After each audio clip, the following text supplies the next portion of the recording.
Hi! In this video, I am going to show you how to install GCam 9.6 on your Realme C51.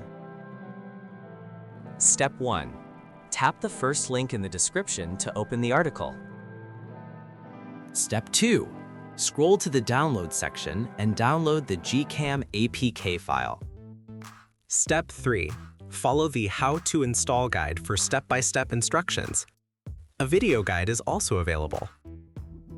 That's it. Don't forget to visit the article for complete instruction in APK file.